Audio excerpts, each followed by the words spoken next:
Hello and good afternoon, good morning to everyone joining us. We are just going to pause for a couple of minutes and allow more folks to trickle in. Thank you for your patience. We'll get started in about 2 minutes.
Hello. Good morning, good afternoon, depending on where you are. Thank you so much for joining us.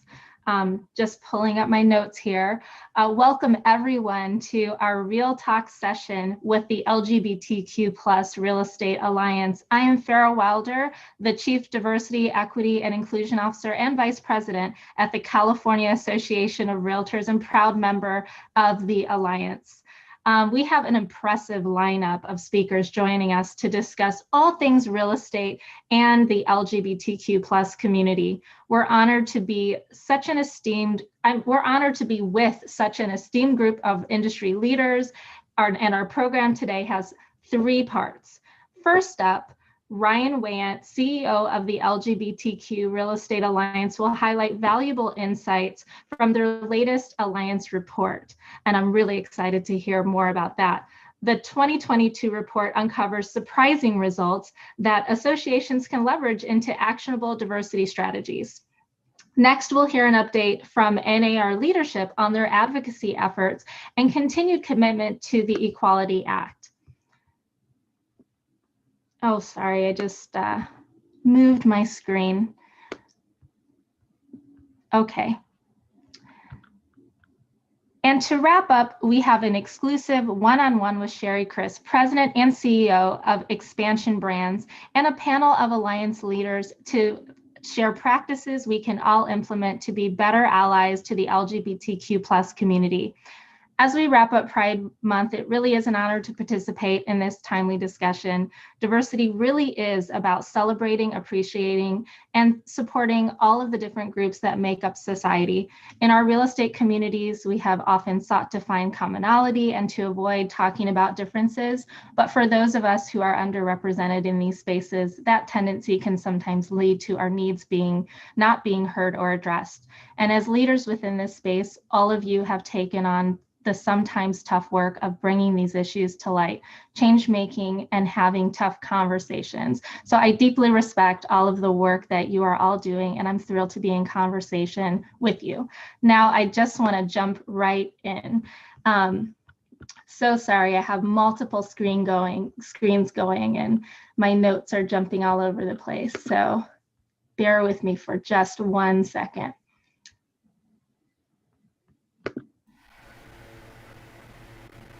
Okay, here we go.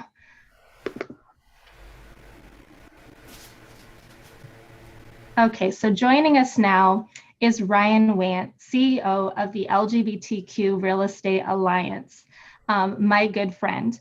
Prior to joining the Alliance, Ryan served nearly a decade in the lending and financial services industry in positions from Wells Fargo to US Bank. He's also served on the Minnesota Realtors Diversity and Inclusion, D&I Committee, am I getting that correct? Yep, And you brings got it. a wealth of experience from senior roles in operations and organizational development, which drives his compassionate, people-first leadership in the Alliance. Ryan, thanks so much for being here with us. Since the organization's inception, you've committed to being a thought partner with research and resources to help educate the industry on the LGBTQ community, and we really appreciate that. As a diversity and inclusion officer, we look to the Alliance for resources that really help us educate our members and create an environment that's inclusive to everyone. One such resource is the annual report that your team produces from membership survey results. Tell us about those efforts and what the takeaways are for our industry. Yeah, sure. Well, thank you so much for hosting this. It's always a pleasure to do anything collaborative with California Realtors. And Farah, you are a dear friend. I love that you're on the other side of this conversation. It makes me a little bit more comfortable. As you said, the Alliance focuses really on thought leadership. Anyone can sign a check and slap a brand logo on something and say that they're participating. But it really isn't until we start to break down walls, have discussions, that needle really starts to move. And we thank California Realtors for really leading the way in walking the walk when it comes to all things diversity, equity, and inclusion, and really opening up the doors to make sure that the LGBTQ plus community feels not just equal, but equitable in everything that we're doing. So thank you for being with us today, too. The report, and I guess the history of the report, so to speak, started really from a place of needing data. There is a severe lack of data around LGBTQ community metrics right now, and that's no different in the housing and real estate spaces. So what had originally started as a concept with our team here at the Alliance of doing a membership survey morphed into something that I think took on a life of its own, and then we ended up releasing a fully illustrated report. Our first report was published in April of 2021. Now that one focused specifically on discrimination as it pertains to the consumer. We found out a lot of interesting things. I would say the first and probably most significant of which is that we were able to draw a direct correlation between discrimination and bullying to a lower homeownership rate from the LGBTQ community later in life. And it's a domino effect if you break it down. And this report, let me just say, is available for download for free on our website under the Education tab at realestatealliance.org. But this correlation is such that, and it really does flow with logic, if you're being harassed or discriminated against or bullied at any stage in life, but we looked particularly at the formative years, right? Those ages of influence in your teen and high school years. If you're going through that, your focus is not going to be on academics and achieving. Whether you like it or not, your focus is going to be preoccupied with the harassment you're receiving and the discrimination that you're a victim of. Some of us have been through it in real life, others have seen it happen, and others have family members who have experienced. But that innately prohibits you from learning in what's supposed to be a highly enriching learning environment. So you take that and you start to look at the phases and how that transcends over the next 30 years of someone's life. By prohibiting education early on, you're blocking development, and that's restricting access to financial aid and to admission to college, which for a lot of folks is the next step. So now we have two dominoes that have fallen. Not being able to go to post-secondary or continuing your education does directly impact your income level in most situations. Impacting your income level will impact your eligibility to receive financing when you're looking at purchasing your first home or renting for that matter. And if you're not able to obtain financing to purchase a home, at least in my situation, I sure didn't have cash on hand. If you can't finance the purchase of a home, you're not able to get into a home and start building generational wealth. Start providing for that family that maybe you hope to raise, or feel the security and the comfort that four walls and a roof that you own provide for all of us in the community. So I don't know that we ever expected that correlation, but it makes such logical sense now in retrospect. Discrimination leads to lower home ownership. It's that simple. And that was a catalyst, I think, for what we needed to focus on at the Alliance, not only with our education and advocacy, but also our philanthropy and how we correspond with members and how we relay information to members.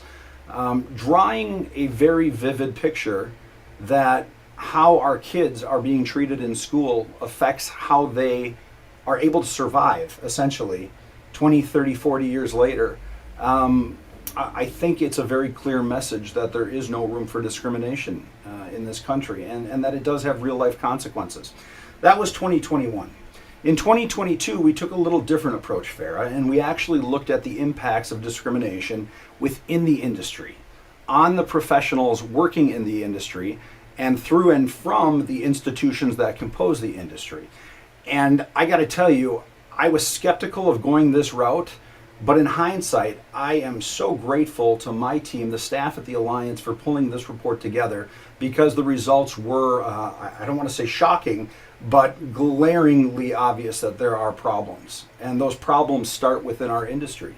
We found that 75% of the folks surveyed, folks being members of the Alliance, and folks that we had access to deploy the survey, identified discrimination in some form in their life. These are members, working professionals in the real estate industry. 75%, actually a little bit more, because only 23.4% said that they had never experienced discrimination.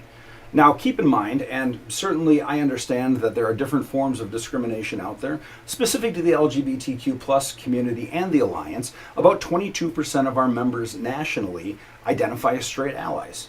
So if we had a proper sample size for the survey, it flows that about 23, 22% of the folks who said that they have never experienced discrimination could very well be coming from the straight ally perspective when we look at discrimination against the LGBTQ community. So those numbers lined up.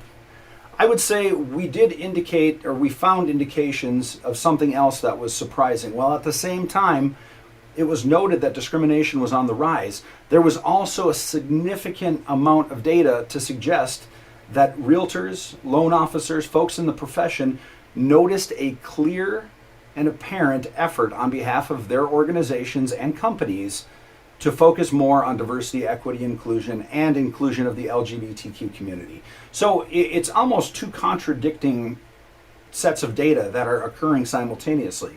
We found that incredibly interesting. About 41% of our respondents reported instances where agents outside of their company did not want to work with them because they were part of the LGBTQ community. So whether that's a listing or a selling agent, 41%, nearly half of the members, said that discrimination was happening between agent and agent. Now, nearly 20% of the respondents shared that they have experienced high levels of unconscious bias, which, as you and I both know, there are great courses, and NAR, I believe, just put one out that's widely available now on unconscious bias, which I highly recommend. They indicated that there are levels of unconscious bias within their local real estate association that are significantly higher than they expected. So we identified that there is an issue, and that issue is largely coming from the associations themselves. Now, whether that's the staff or the members or the officers, we didn't dive into that, what composed the association. We just left it very blanket when we asked the questions. Your real estate association. And the indication was that overwhelmingly respondents said that associations are the number one culprit of discrimination when it comes to internal discrimination in the profession. So there were a lot of, I would say, eye-opening findings this year and last year, and hopefully this data goes into an effort to try and enhance education and advocacy and open some eyes and hearts to understand that we aren't just making up that there's discrimination. The LGBTQ community is disproportionately affected and impacted by discrimination, and it's real. And that's why we're having this real talk. Thank you, Ryan. I think for a lot of us who are working, for realtor associations and really working hard to make sure that our leadership and our communities are diverse and inclusive, it can be hard to hear about these problems and hear about the prevalence of these problems. However, it's really important for us to know, and it does help us educate our community and let them know, like, this is important. This is important stuff for us to work on. It's important for us to continue to do this advocacy. So the report and the information in it is very important. And that leads me to a follow-up question on that is, and you mentioned it a little bit, but I just want for folks listening in to kind of hear, what would be your advice for using the information in this report? How can people take this report from wherever they are, whether they're working for a realtor association, they're in leadership,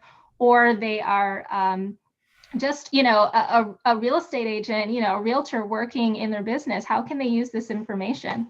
Yeah, great question. So 38% of our respondents indicated that there's been no change in the amount of discrimination against the LGBTQ community in home buying over the last 3 years. And 14% actually believe that it's risen. So that's 52% who still believe that there's a prominence of discrimination.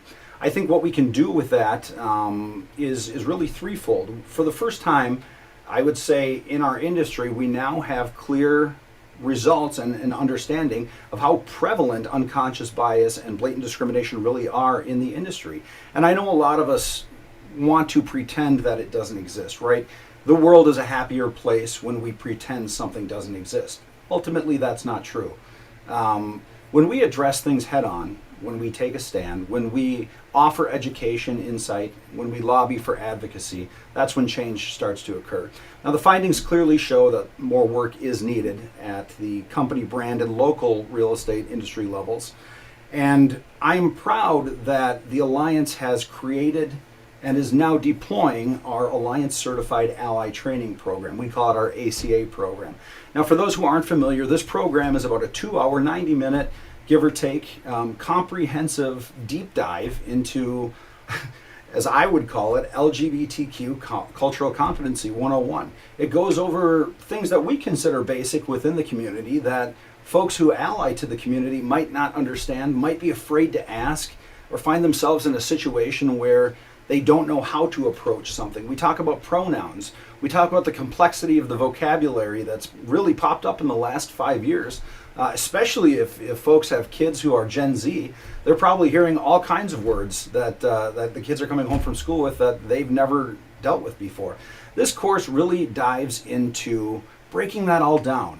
We talk about experiences that different folks have had. And while this is aimed and geared towards straight folks, allies to the community, it's definitely a benefit to folks within the community as well to go through. Every single one of those letters in our acronym, and there are 12 total, can be an ally to the other letters. And it's important to keep perspective of that as well. Now, the other side of this, obviously, is policy. And policymakers can utilize these findings, and we have pushed them far and wide, to showcase the increasing importance of the LGBTQ community as housing consumers. I think Zillow just released numbers that in 2021, 12% of all home purchases came from the LGBTQ plus community. And our friends at NGLCC continue to remind us the American LGBTQ consumer economy has almost $1.2 trillion in purchase potential. So the dollars are real and the dollars are there. Continued education and advocacy are two of the many ways, but it's really through having personal conversations that we impact hearts and minds. And I would encourage anyone who's watching that's a straight ally, or anyone really that's experienced any of this firsthand, to be comfortable with sharing your story. You are a victim of discrimination if you've gone through it. However, you're not guilty of anything. You should be very comfortable in sharing your story with others so people can learn from that experience and hopefully go about making the change that's needed. Well, thank you, Ryan, and thank you to the Alliance for all of these amazing resources that make it a little bit easier for folks within the LGBTQ plus community, and also, who are allies, to do this really important work of supporting everyone's homeownership journey and every every member of their community. So you touched on it a little bit, but my next question really is about policy. And we are seeing a record number of legislative attacks on the LGBTQ plus community across the country. And we know that the Equality Act is stalled at the federal level. What do you want to say to industry leaders in states where anti-LGBTQ plus policies are being debated, proposed, and enacted? Yeah, so this comes down to basic ethics and human decency. And certainly for our course at the Alliance, our focus is on fair housing and equity and equality within the housing space. In 29 states today, there are no laws on the books that prohibit discrimination against folks for sexual orientation and gender identity. Now, there is a temporary band-aid, as I call it, in place that President Biden signed immediately after taking office, which groups orientation and identity in under sex as a protected class. However, as we've all seen over the last 6 years, executive orders are only as good as the person holding office. And after the Biden administration is out of office, the next administration could very easily tear up this executive order. That leaves us again at the exposure of discrimination. I've talked about the purchase potential, and I've talked about what I would say are more sentimental reasons why discrimination should be noticed and not tolerated. I think that we have an obligation, and realtors specifically are bound by a code of ethics. Everyone knows this, that's no secret. It's been a hot topic for a couple years now. And I think enacting and living that code of ethics is important. I admire the National Association of Realtors for having the courage to stand up and work with its 1.6 million realtor members around the country to say, hey, we are holding ourselves to a higher standard. There is something special about being a realtor, and we're proud of that. And we're going to make sure that we're setting the tone on how professionals should act, by the way, as the largest trade organization in the country. And I think that there's some teeth behind that. I think NAR and the folks running the National Association of Realtors are on the right path. I definitely think that they have the power to do good and impact change. I just think maybe it's time for a little bit more motivation. And hopefully the Alliance is here to provide that encouragement and really enforce the fact that LGBTQ folks are here, whether you know it or not. We're part of the economy, we're part of the National Association of Realtors, and we're part of the industry. Thank you so much, Ryan. I mean, so it's not just resources with regard to education, but also information to help with, policy and the future direction of our realtor associations, which we greatly need and appreciate. So thank you for those takeaways. And we will link to the Alliance report in the chat for everyone to learn more and dive deeper into this research and to inform future diversity, equity, and inclusion strategies. So that brings us to the second part of our program, and I'd like to welcome, speaking of NAR, James Christbook to the Zoom stage. James is the 2022 chair of NAR's Diversity Committee. He's a proud member of the Alliance and has an extensive history of industry leadership and volunteerism spanning economic development, performing arts, and philanthropy. Notable positions include serving as the state president of the Michigan Women's Council of Realtors, past president of the Greater Metropolitan Association of Realtors, and director at the Oakland County Economic Development Corporation. James, as Ryan just mentioned, NAR proudly supports the Equality Act, which is currently stalled in the Senate with broad Republican opposition. Can you share where NAR's advocacy efforts are right now and to try to advance this piece of legislation? Of course. Well, thank you, Farah, for hosting this, and to the Alliance and everybody on this call. I think it's extraordinary to get this kind of information out. And so I'm proud to represent NAR and also to be a member of the Alliance. And I think that we have an opportunity with myself as the diversity chair, and also on our fair housing side, we have Jen Stevenson, who is also part of our LGBTQ plus community. So we have a strong voice this year, and I promise you, we are using it. And so I'm going to talk about the Equality Act a bit, but I want to first, kind of address an issue that we have at NAR, which is what our leadership looks like. And so part of our focus has been, and as Ryan pointed out, 1.6 million members, largest trade association in the country. part of our focus has been, what does our leadership look like internally? So diversity doesn't just mean for us what we look at outwardly, but also what we're looking at inwardly. So we have a continued support.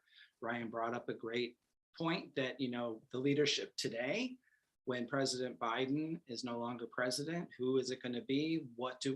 How does that person stand behind what we feel and what we need and how we act?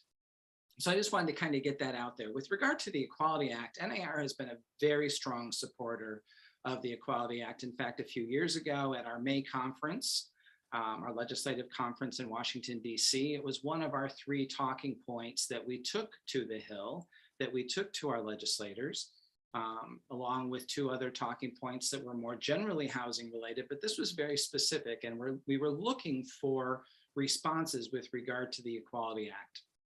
Without getting into the details of it, there were legislators who blatantly decided to tell us that they could not support the Equality Act or the protection for the LGBTQ plus community when it comes to purchasing a home.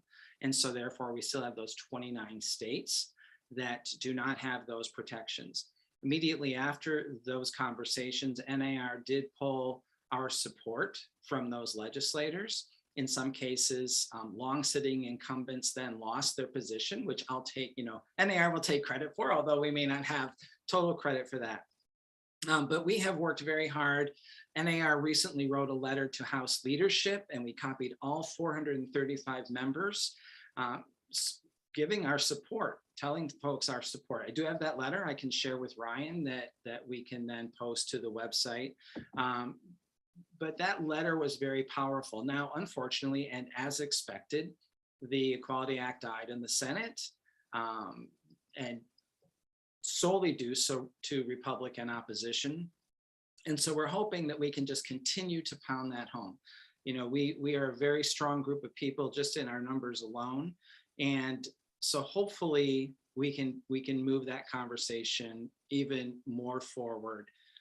We proudly support the housing initiatives within the Equality Act. And in February 11th, 2021, is when the Equality Act passed the House. At the same time, President Biden set out his reiteration of policy that had been implemented for years, but our previous administration decided not to follow that policy. Our previous housing secretary, who shall remain nameless, did not support that policy, but as of February 11th, sexual orientation and gender identity is now included as protections with regard to HUD.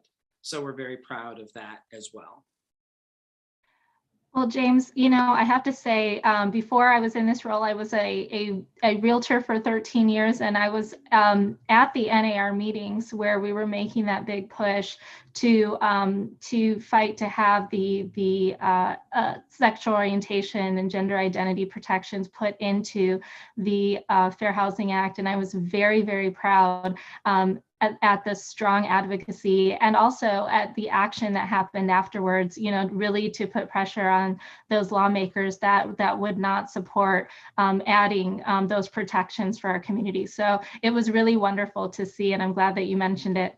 Yeah, there was a lot of conversation with regard to how that reflects in housing. And some of the statistics you'll find in the Alliance report, which is extraordinary, will show folks how anti-discrimination or discriminatory acts against our community actually does affect housing. And so there's been this ongoing support for HUD's Fair Housing Assistance Program.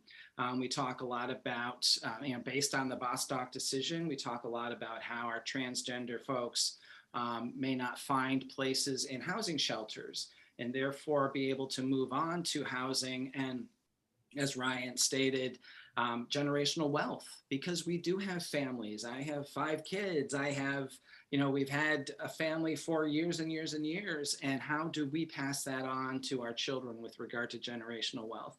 And there are some other things that I want to make sure I point out. NAR has created something called Fairhaven, which is a housing simulator. It is extraordinary. It talks about bias. There are a lot of sections in it with regard to the LGBTQ plus community, and it really does help all of us. I kind of had a tough situation with some of it to get through it.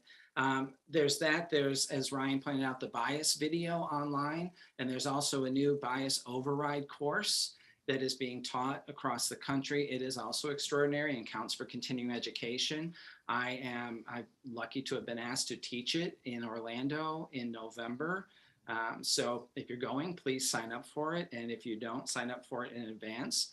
I think it's also important to reiterate that in 2010, and then again in 2014, sexual orientation and gender identity were added to the NAR Code of Ethics.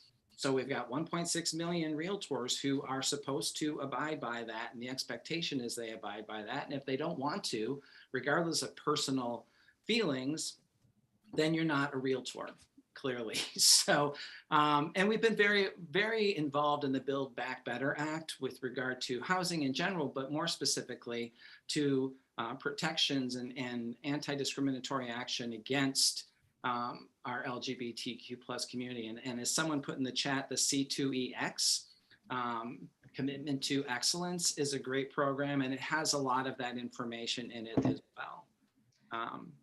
So there you go. So James, I think it's awesome to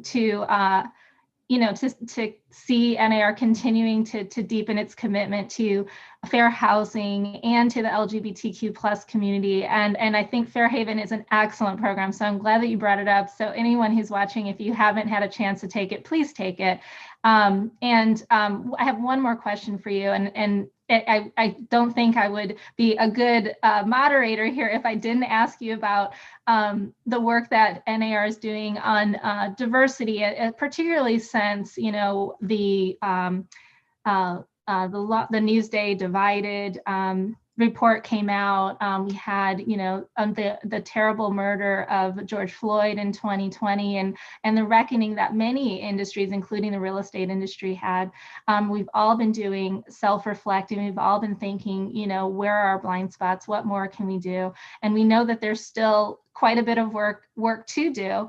And I think that, as we're looking at deepening our commitment and our efforts on diversity, equity, and inclusion, NAR really is, one of the primary institutions in the real estate industry that we're looking at. So, James, just want to hear from you. What is NAR doing to more fully include diverse identities? So thank you for that question, Farah. And I think it's very important to understand, even on a call like this, that we have a great intersectionality between our LGBTQ plus community and our other communities. NAR has 4 multicultural partners. The Alliance is proudly one of them, as well as ARIA, which is our Asian American and Pacific Islander members. There's NAREB, which is our Black members. And then there's NAREP, which is our Asian members. So we have 4 very strong multicultural organizations that we work with. And we recognize that there is intersectionality, that one crosses over to the other. And so it's important that we have that support of all 4. In some ways it's unfortunate, but in other ways I'm very proud to say that NAR came out, very quickly to recognize the murder of George Floyd, that the Black Lives Matter movement is important, that we support those things on a national level and certainly on local levels. So it's again, it's sad to use words like courage and bravery, but that's where NAR has stood in supporting those missions. So yes, there's a big support across the board of all multicultural groups, and NAR is very proud and very adamant about that support. And I don't want us to forget that, we can all be members of all 4 of those organizations. I am, because I know how important it is to share that information with our other organizations, that we are all one, we speak with one voice. And when we talk about our multicultural groups, we have to speak with one voice. So yeah, that's where we are with that. Thank you so much, James. And I have to say that NAR has really been leading the conversation, has been putting out so much great messaging, and it really does help, trickle down to the states and the local associations. So we really appreciate all the work that you and NAR are doing on diversity, equity, and inclusion, and in particular to support the LGBTQ plus community. Of course, and I want to say we're very proud of the Alliance and Ryan and his team who keeps us on our toes. We have to hear from folks so that we can understand what we need to be accomplishing. And I'm proud to be a part of the Realtor family. The family I was born into, the family I chose, and the family I work within. And the Realtor family has supported me. And I hope that you guys understand that we are partners and we're here for you. Thank you, James. These partnerships are so absolutely critical, and I agree with everything you said. And it was wonderful to hear you say that folks should look into becoming a member and attending the events of all of the multicultural trade associations, because they really do deepen our understanding of everyone's homeownership needs. So thank you, James, for all of that great information. Thank you for having me. Of course. So we just heard from NAR on diversity within the association world, and we'd like to add another perspective from the corporate and brokerage side. We are absolutely thrilled to be joined by the legendary Sherry Chris, who is the president and CEO of the Expansion Brands portfolio, which includes Better Homes and Gardens and ERA. She previously served as the CEO of Better Homes and Gardens, where she grew that brand across 40 states and 6 countries. She's a pro at leveraging next generation consumer insights and has been recognized year after year as one of Inman's 100 most influential real estate leaders. In 2021, Sherry was inducted into the Riz Media Newsmakers Hall of Fame. Congratulations for that. That's awesome, which is a testament to her outstanding achievements within the industry. So Sherry, building brands is your superpower. You've been named CEO of Expansion Brands at Anywhere at Anywhere. So that's not who's on first, it's called Anywhere, after growing the Better Homes and Gardens and ERA brands into powerhouses within real estate. From your perspective, why is it important to embed diversity, equity, and inclusion into a corporate brand? Well, first of all, Farah, thank you for that lovely and way too lengthy introduction. I mean, really, it's because I've been in this industry for so long that, I've been able to be awarded these, wonderful accolades. And you and I, our paths have crossed over the years. And before I answer your question, I want to say that, to clarify, because it is very confusing, Realogy, our parent company, changed their name to Anywhere about a month ago. And it's caused all sorts of excitement, but a little bit of confusion. And so I just wanted to get that out there. But Farah, it's such an honor to talk to you today about diversity and inclusion and LGBTQ. And why is it important? Because we are all American citizens and we should all have the opportunity to enjoy the dream of home ownership and have the opportunity to do what everyone else does. There should not be discrimination, and sadly there is. And I think back to my earlier life, pre-real estate, where I noticed throughout even my childhood the problems with discrimination. And I guess I told myself back then, I'm not going to be that person. I'm going to be somebody who tries to make a difference in whatever way that I can. And so here we sit today, and it is very, very important. Well, Sherry, I've been watching you for many, many years, and your example just is so important for all of us. And your bold leadership is something that that we should all strive to emulate, particularly when it comes to saying the important things that need to be said. So really appreciate all that you've done there. So that takes me to a really important question. There's a lot of criticism for the rainbow washing that we see during Pride Month. And I do this rainbow washing. Companies will rainbowify their logos, run colorful ads, etc. It's performative and a marketing grab sometimes rather than a genuine commitment. What advice can you share for companies that want to evolve beyond just marketing and truly commit to supporting the LGBTQ+ community beyond just Pride Month? That is a pet peeve of mine. And, if I take us back to 2015, when gay marriage was legalized, and there was, such an incredible positive outcry at that time. And everyone was, almost everyone was very excited.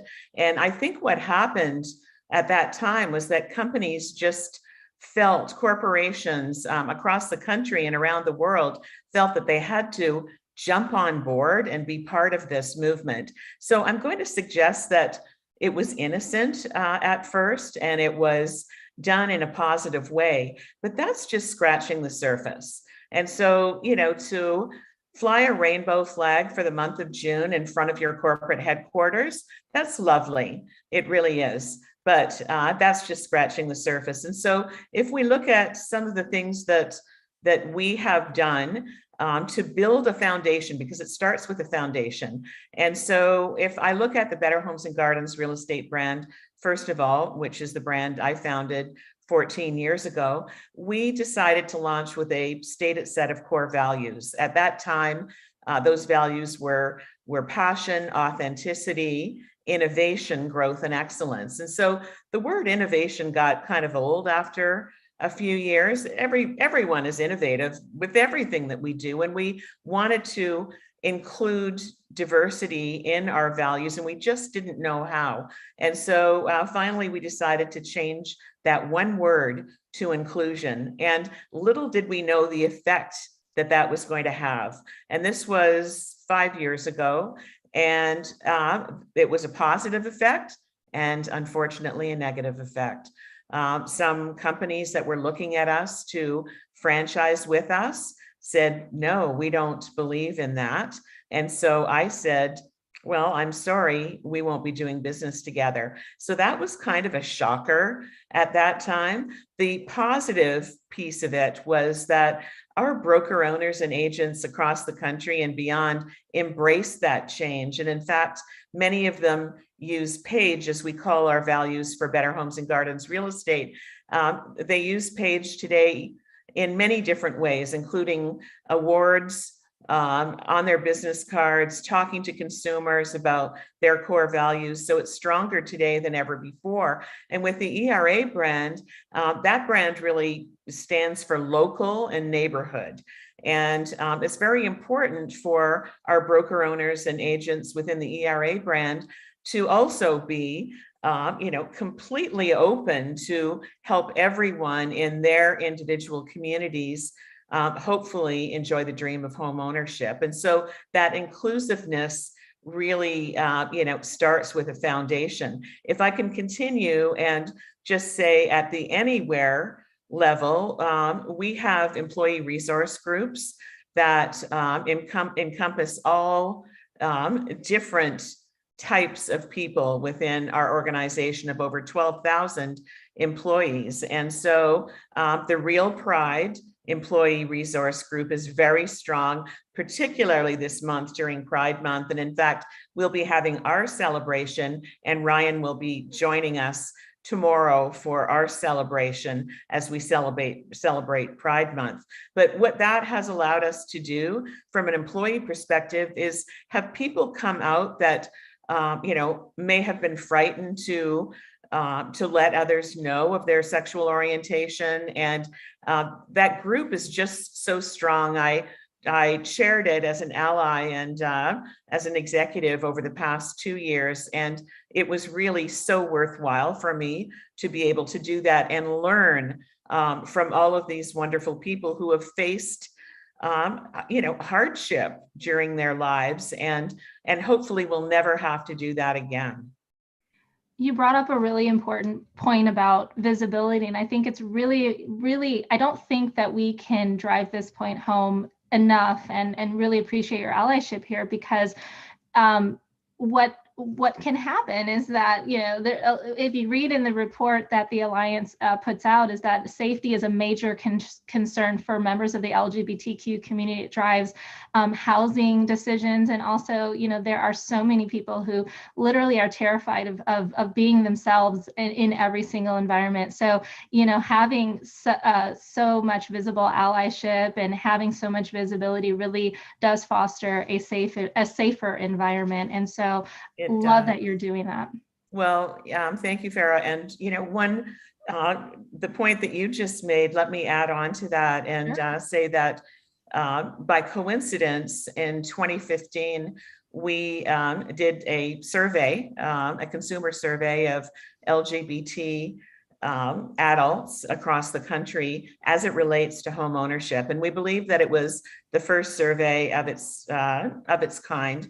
And we created a white paper around that. And some of the responses were unfortunately shocking, where, we, even though, as Ryan, I think, pointed out, the huge wealth within the LGBT community across the country and beyond is significant, that, we found the respondents were frightened to buy a home.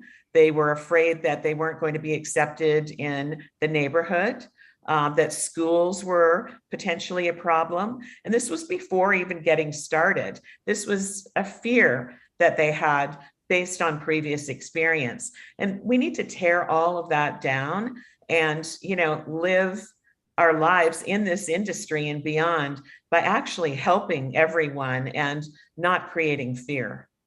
Absolutely. And there was another thing. And so we have a little bit more time before we move on to the next panel. And you brought up another point that I think is critical in the diversity space. I think as groups are getting started, I want to say associations, companies, brokerages, of all sizes are getting started with diversity. I think almost everyone maybe that I come across highly values diversity, really wants to do something about it, and are wondering where to start. And you mentioned not just putting diversity as in that list of core values, but actually having the term be inclusion. And I'd love to hear your thoughts about why you opted for the principle of inclusion over diversity for that list.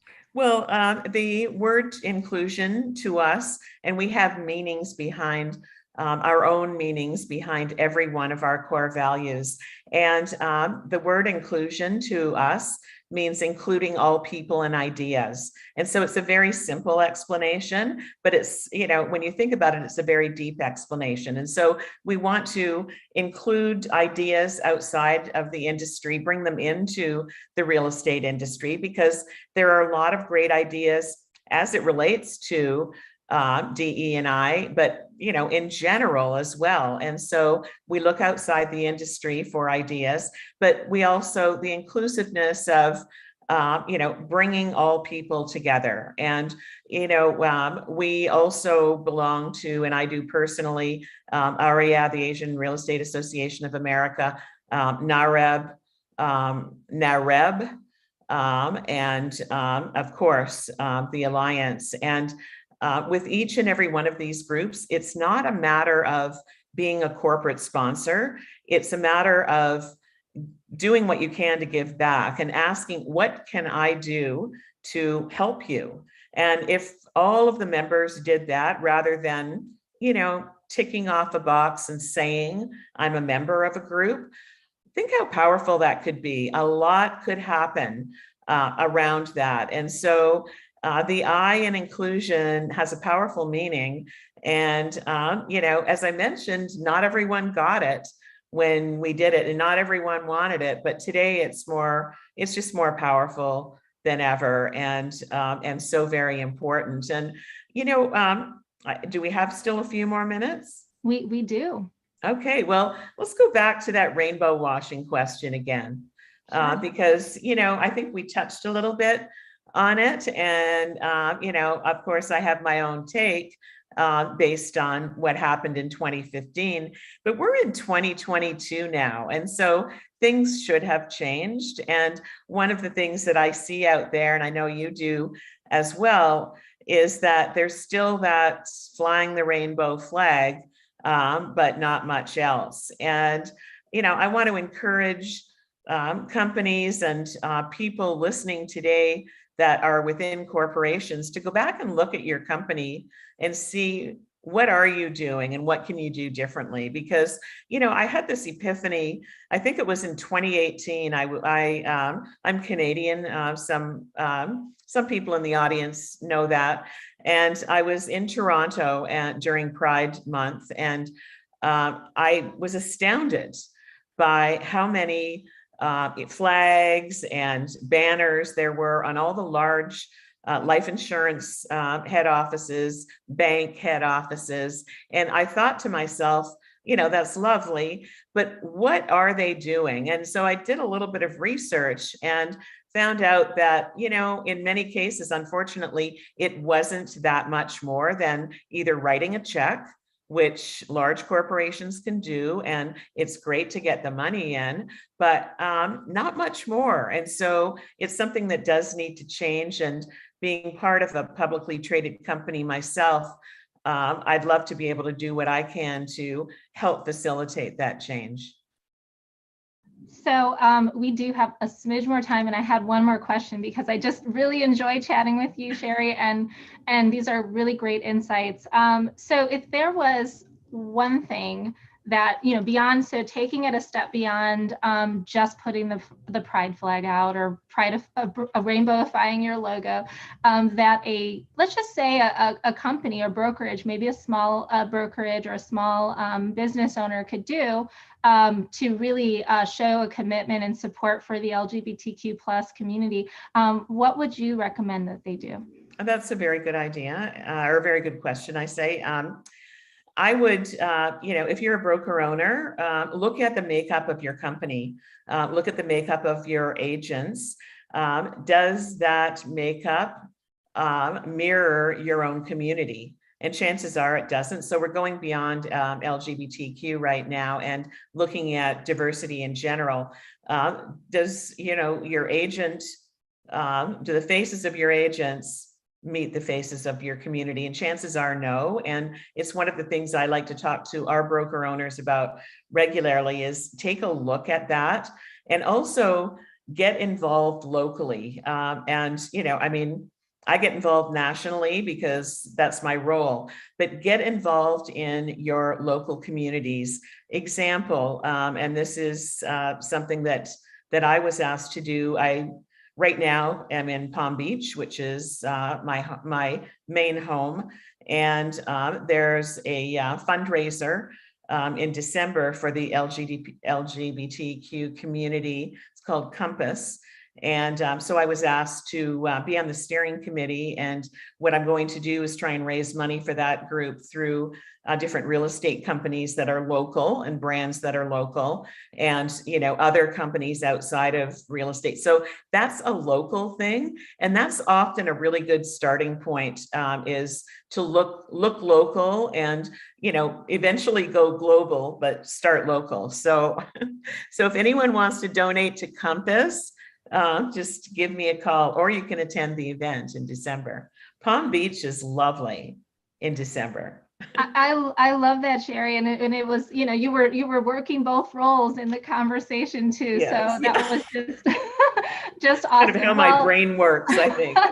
I love it. And then also, I heard you say doing that survey, just to kind of take a little bit of a temperature of, whether it's your the agents or, the communities you serve. I think there's so many great takeaways that you offered us today. Thank you so much. And thank you for your leadership and commitment to this work. It's really influencers like you that set the standards that allow for the rest of us to kind of take some notes and then really implement change across the industry. So really appreciate that.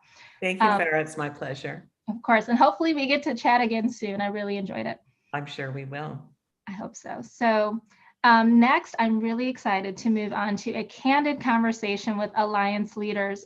Please help me welcome. So first of all, I'm going to try to be brief with the bios, although they're so accomplished. Octavia Smiley Humphreys is the Justice, Equity, Diversity, and Inclusion Chair for the Alliance. He's the founder and team leader of the Smiley Group with Flex Realty and leverages his extensive corporate experience, having served in a variety of roles at Disney, ABC Television Group, and Hartford Insurance, just to name a few. In addition to his leadership, Octavius is an avid volunteer with the United Way of Chatham County and the U.S. Veterans Corp. We are also going to be joined by Erin Morrison. She is the 2022 president-elect for the Alliance. She has been in the property law and real estate space for over 20 years. She started her career as a petroleum landman for oil and gas companies before switching to residential sales in 2016. She's passionate about educating others on the power of real estate and also serves on the diversity committee for the Austin Board of Realtors. Welcome, Erin. Alex Cruz is the Director of Education and Member Services for the Alliance. Prior to this role, he served as the Alliance's inaugural National Vice President and is also the co-chair of the newly formed Berkshire Hathaway Forever, I hope I said that correctly, Forever Pride Network. He brings over a decade of retail management and business operations experience to his consumer-centered real estate practice as a top producing realtor and is the author and developer of the Alliance's Certified Ally Training Certification designed to educate and assist real estate professionals in establishing effective working relationships with LGBTQ plus consumers. He teaches this course to numerous local and state associations on behalf of the Alliance. So thanks to all of you. And I will get started with Erin. Erin, what is your view on the direction and momentum of acceptance of the LGBTQ plus community in today's society? Well, had you asked this question of me on Thursday, it would be a little bit different than what it is right now. I'd say there's a lot of noise and it's a very charged environment right now.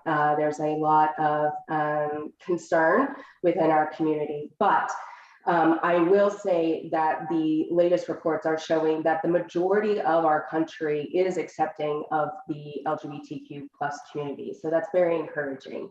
The other thing that I want to point out is that 11% of millennials and 20% of Gen Z are identifying within the LGBTQ plus community. So we're seeing the younger generations not only becoming more accepting, but also identifying as such. So I am really encouraged by our younger generation, and I think that that's just going to continue the momentum with the acceptance.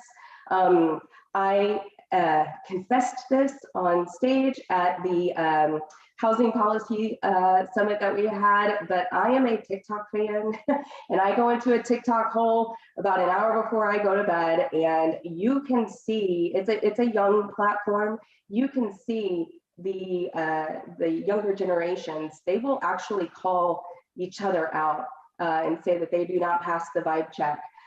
They will call people out as far as bias or judgment or discrimination. That is incredibly encouraging. So for me, I'm trying to block out the noise that's going on right now and lean on the fact that we have a younger generation coming up that is going to eradicate this for us, hopefully. You know, Erin, I have to agree with you. The younger generation really is awesome and amazing. They're out in numbers that, you know, I've never seen before, and I love hearing all the dialogue. So yes, I would have to agree with you about that. It is encouraging, even though there's still so much work to do. So my next question is actually for Octavius. So I mentioned in your bio that you are the Justice, Equity, Diversity, and Inclusion. So that's JEDI, right? Justice, Equity, Diversity, and Inclusion Chair for the Alliance. And it's a diversity-related committee within the Alliance. Can you talk about the work of this committee and the importance of intersectionality within the LGBTQ plus community? Sure, absolutely. As we started to build the Alliance 2 years ago, we all kind of, through this COVID-ridden state, through several Zoom calls, talked about the type of organization that we wanted to create. And to my pleasant surprise, one of the things that I didn't even have to focus on was the fact that we wanted to make sure that our organization not just mirrored our great population, LGBTQ plus and more broadly, but we also wanted to make sure that there was a platform for that population to be able to be seen and heard and really felt. And so I was charged with leading that charge, and we came up with the Justice, Equity, Diversity, and Inclusion Council. We were able to form what started as 3 internal affinity groups, PRISM, which was our affinity group for people of color, SERVE, which is our veterans network, and also Empower, spelled EMPOWHER, to focus on our identified women within the Alliance. As we continue to grow and learn, we took it one step further and are now creating Transcend, which is our gender diverse community affinity group. So our focus is really to be as dynamic as our community, in the community that we serve, versus on the consumer side and as well internally. I think that's awesome. I mean, sometimes when we're looking at statistics and numbers in the industry, you know, we can lump a lot of basically different experiences into one thing. So we have the LGBTQ plus number, you know, and we have, you know, different ethnicities. It's like the Black number, the Asian number, and there's so many different groups within and experiences within those communities. So I have to applaud you and the Alliance for making sure that these different identities are supported, discussed, talked about, that there's the ability to learn more about very specific experiences. And so I think that's really incredible work. If I could add, Sure. because you asked about intersectionality, I think if we look historically, all of the great change, the progression that has had for marginalized folks in this country has been made due to the support of other communities. Black Lives Matters, that movement is as successful as it is, not just because of the Black community, but those who acknowledge and support that movement. Same thing for the Stonewall riots and the LGBTQ plus community. We wouldn't be where we are without our straight allies. And those, so it's important that I preface, you know, sometimes in affinity groups, they feel separate.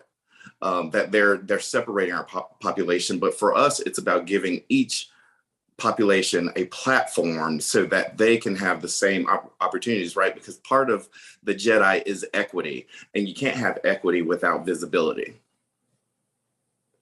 I just learned something. Octavia is giving each community a platform and bringing us more together. I'm going to write that down as something that I say, because, you know, as all of us know here on this call, unfortunately, people have questions when we start talking about demographics openly, and some of this is because it's new, and for leaders within the space, having the right language is critical. So I love that. I'm highlighting that. I'm going to say it's about elevating these experiences so that we can all, you know, support each other better. And so that allyship concept brings me to Alex. And I want to ask about allies. So the LGBTQ plus Alliance welcomes allies as members and partners. How does the Alliance and any organization for that matter that represents a traditionally underserved community attract more allies to participate? Thank you. in my opinion, active allyship comes from a person's desire to care. So providing education and building awareness of those underserved communities or individuals strengthens their allyship by understanding. That's why we offer the ACA, the Alliance Certified Ally course, to help build awareness of the challenges faced by LGBTQ home buyers and sellers.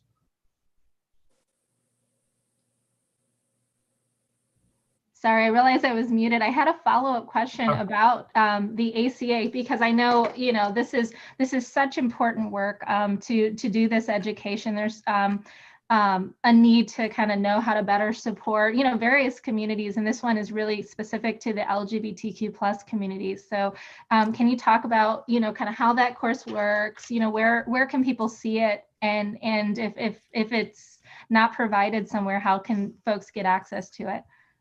Absolutely. We provide it quarterly. So if you visit the website realestatealliance.org under the education tab, our next session is coming up on August the 18th. It could be also requested by your state or local association through the Alliance, and we work with NAR to get the diversity grant to allow it to be put on a diversity event, which will be the teaching of the Alliance Certified Ally course. It is CE'd in 2 states. We're working, it's a slow process that each state has their own requirements, so we're working to get it in as many states as possible with that. And it's basically a thought-provoking interactive session. So my idea behind it was design it where it's interactive. It's to force those conversations that might even make you feel uncomfortable. Because through those conversations and being able to connect to the conversations and the points within the stories, and I become very vulnerable in the class and share a lot of kind of personal experiences, and I think we all have them. If you grow up in the LGBTQ community, the struggles with kind of understanding your own orientation, the coming out process, and the obstacles faced while growing up. Of course, we also we developed a knowledge base that allows people to better understand and go through the vocabulary and the pronouns and whatnot, to build a core competency, if you will.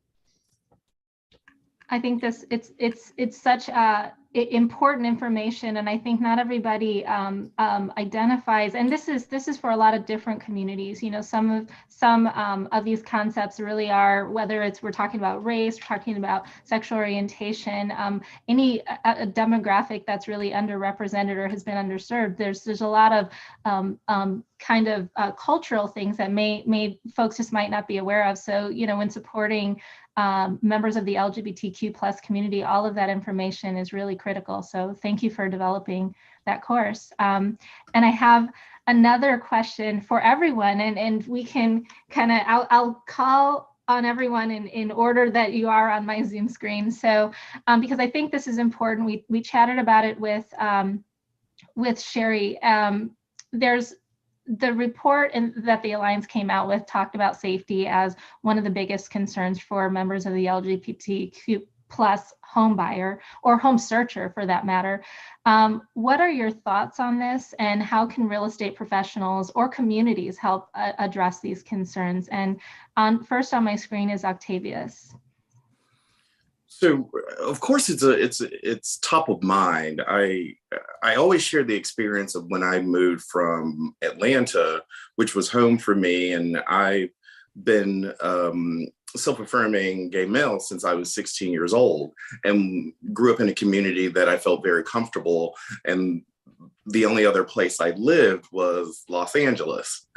So moving to the Raleigh-Durham Chapel Hill area of North Carolina, not being very familiar, I was very concerned about safety. I was in at the time, an interracial marriage with a multiracial kid. And I think safety just in general as a parent is of grave concern, but that is also heightened when you're likely to stick out based on the appearance of your family.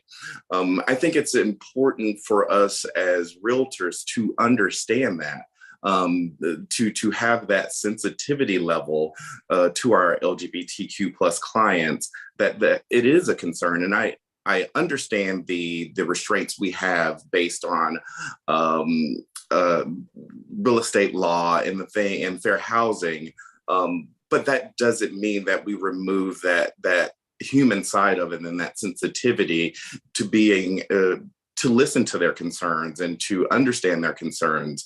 I tend to advise all of my clients, especially those who have a safety concern and are LGBTQ plus, is to make sure you thoroughly spend time in that community, not just the neighborhood, but the surrounding areas, the grocery stores, the shopping places that you might attend. Go visit the school if you can visit the schools during school hours, and those sorts of things will help kind of paint a picture of how supportive and how comfortable a community would be to an LGBTQ plus person. I think that's great advice. Just really supporting clients and making sure they get the information that they need before they make that commitment, because it is so critical for them to feel comfortable in the community that they're going to be moving into. So Alex, do you have advice for real estate professionals or communities who want to support the LGBTQ plus community with safety? Yeah, absolutely. I agree. Safety is a big concern. And let me clarify safety. It's not everybody wants, I want to live in an area that's safe and low crime or whatnot. When a member of the LGBTQ community is looking at their safety concern is hate crime, let's call it out there. They're concerned if their neighbor, if their community is going to accept them and be respectful to them. Are they going to have the fear of the person living next to them or across the street from them, or is going to yell hateful things toward them, or cause harm to them or their personal property for no other reason other than being queer? If they're a same-sex couple with a child, is their child going to be accepted and safe in school? With their family unit going to be accepted and be able to be discussed in school as a family unit? So by opening up and getting involved in your community and speaking to your city councils and giving a voice to that, can help create that safe space for an LGBTQ home buyer or seller. I love that, and it leads me to a next question. And so Erin had to step away, and we'll come back to her. But I think showing that leadership is a way to foster a more safe community. And so with that theme, going on that theme, I'm thinking that since we have leaders here who are leaders within the Alliance, within the realtor community, within their local real estate communities, where there are policies or practices or different initiatives that can be promoted that can increase equity and equality for all underserved communities, but in particular the LGBTQ plus community. So what areas of improvement or what should or could be done to better support within the organized real estate space the LGBTQ plus community? And hi, Erin, we'll come back to you on the safety question too. So I guess we can start again with Octavius. Well, sure. So one of the things that I've seen through, unfortunately, NAR's Facebook group is that there seems to be a lack of education and a plethora of ignorance around the LGBTQ plus community and what is accepted. And there was a post in an agent asking for an LGBTQ plus friendly realtor referral. And they were bombarded with messages, public messages that stated that it was a fair housing violation and that we were adding more letters to the alphabet. And those are just some of the PG terminology that those members used. And if I'm not correct, I believe that they're supposed to be members of the realtor family, right? And so we are supposed to be held to a higher standard. So I think one of the things that we are trying to circumvent with education, like our ACA course, is education. the more informed you are, the more you understand what you don't already know, the better you can approach a situation and avoid the whether conscious or unconscious discrimination sort of practices. So I think education across our industry, increased education is extremely important. Thank you, Octavius. I think that, and as someone who works at an association, a state association, it's a great place for people to go for education, because we really kind of cover, you know, the entire industry in the state. And so, and I mean, and this can happen at the brokerage level, it can happen at the local association level, state, and at the national level, and you know, with resources like Alex has helped create coming, you know, in partnership with the Alliance. So Alex, and then we'll go to Aaron, but Alex, any thoughts on what the real estate industry and organized real estate can do to better support the LGBTQ plus community?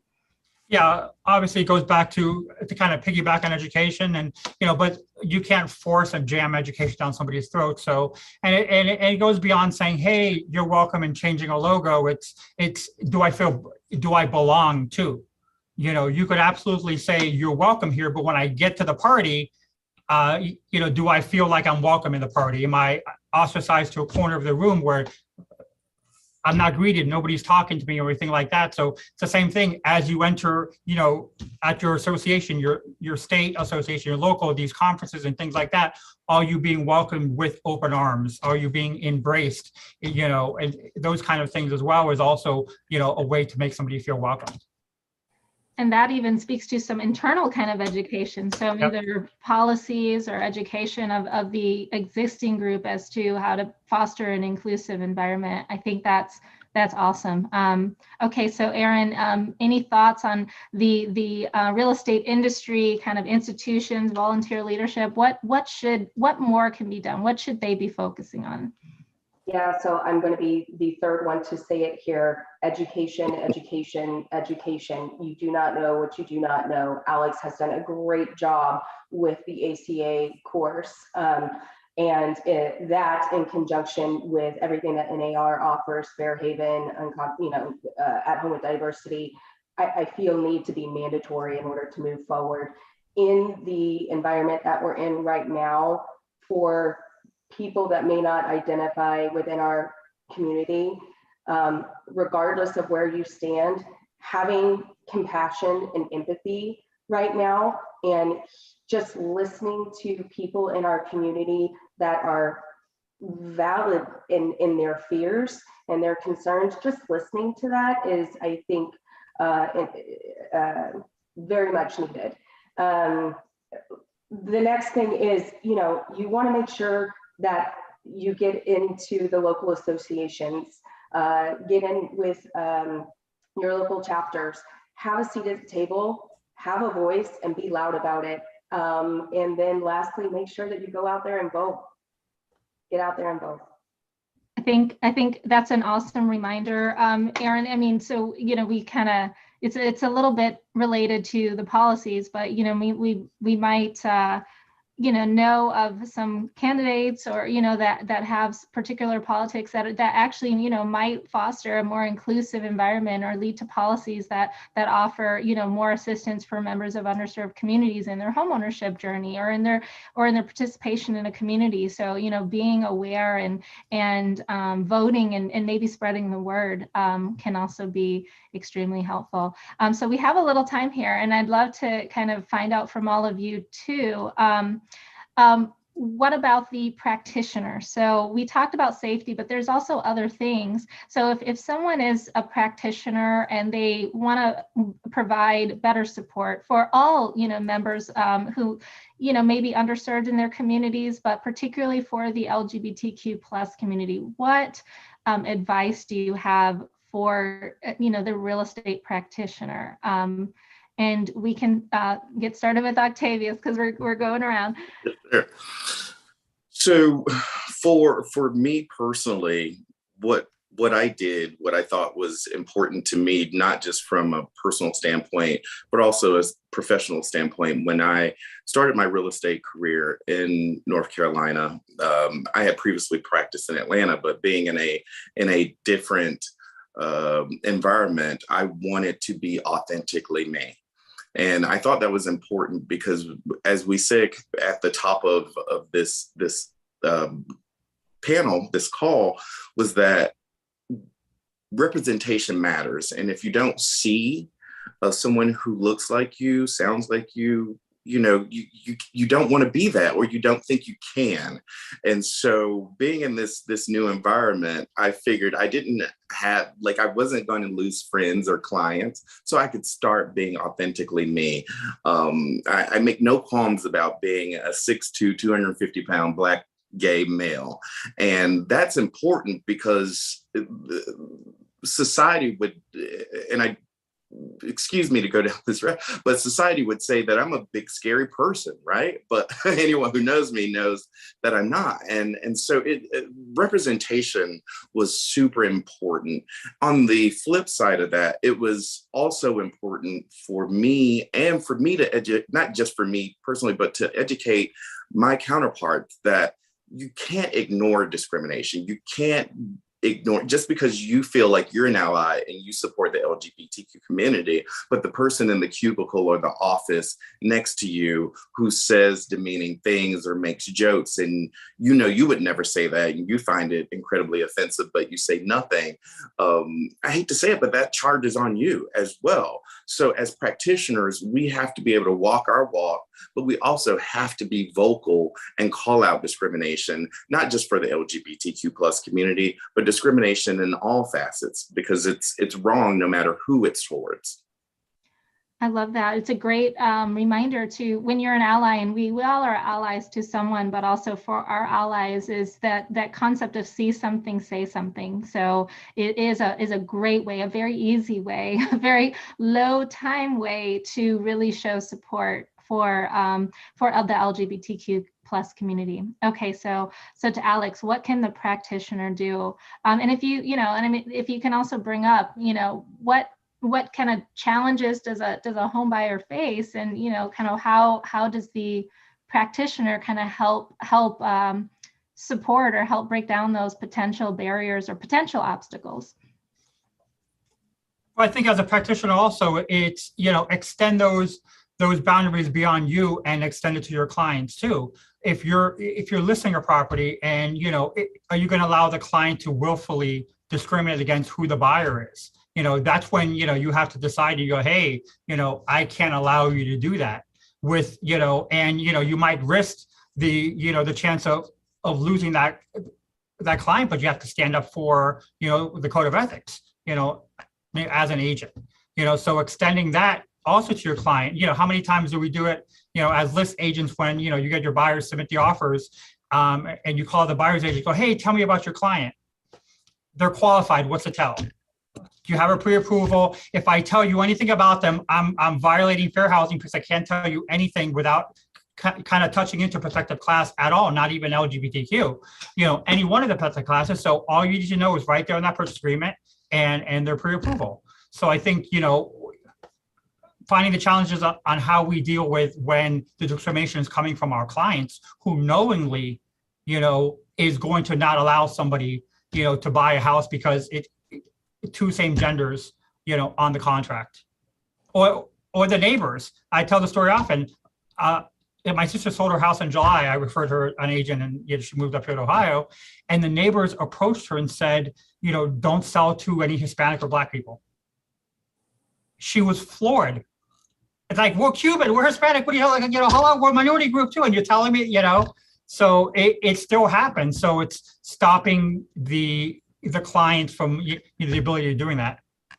I think that's really important, Alex, and that's another aspect of education, is understanding what the fair housing laws are, being able to actively support your clients, and on whatever, whether they need to know how to make a complaint, or if they are saying something that actually is not in line, or someone is saying something that's not in line with the fair housing laws, and being a real advocate, for fair housing for your clients, to help kind of shut anything that might happen where it could lead to discrimination, or if it does happen, being able to say, okay, here's where you make a complaint, or here's what happened, or here are what your rights are.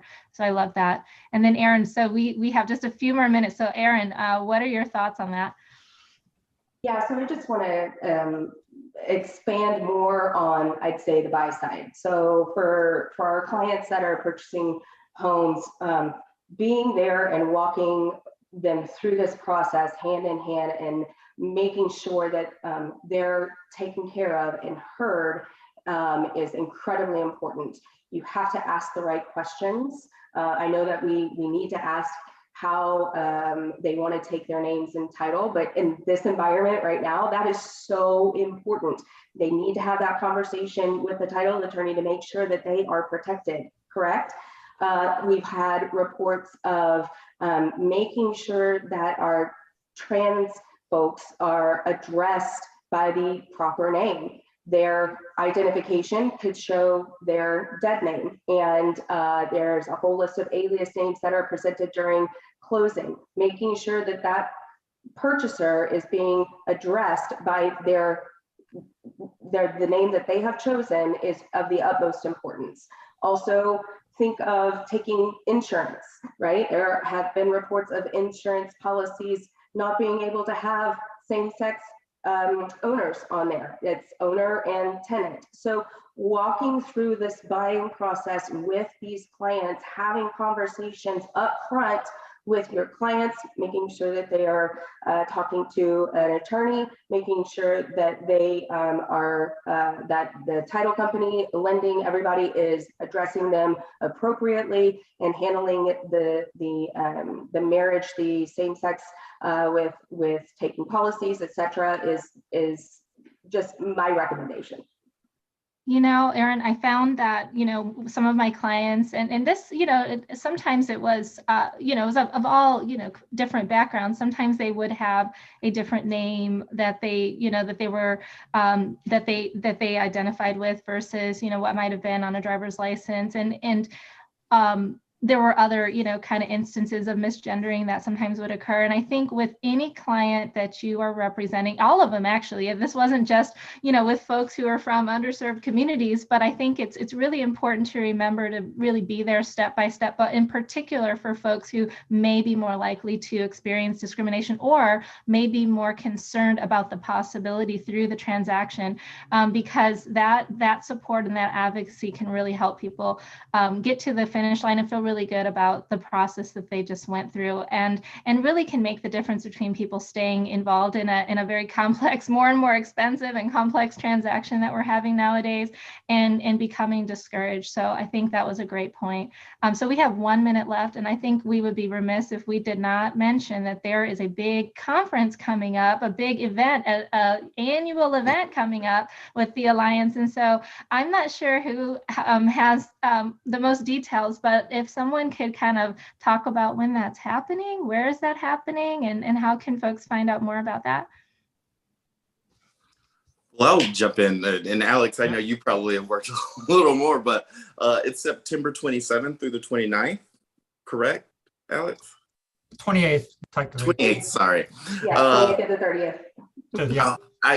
My apologies. I am stuck on last year's dates that we had to cancel due to our greatest friend COVID. So it is the 28th through the 30th.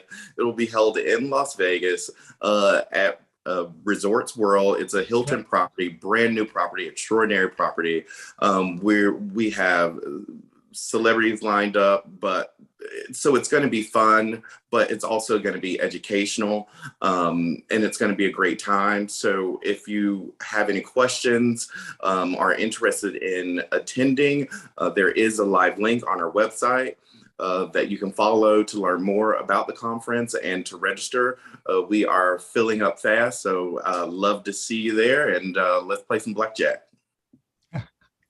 I absolutely cannot wait. Well, Octavius, Alex and Aaron. It was amazing having this conversation with you. I look forward to, I know I've met Alex in person, Octavius and Aaron. It's been wonderful getting to know you on Zoom. I can't wait to meet you in person at this conference, if not sooner than that.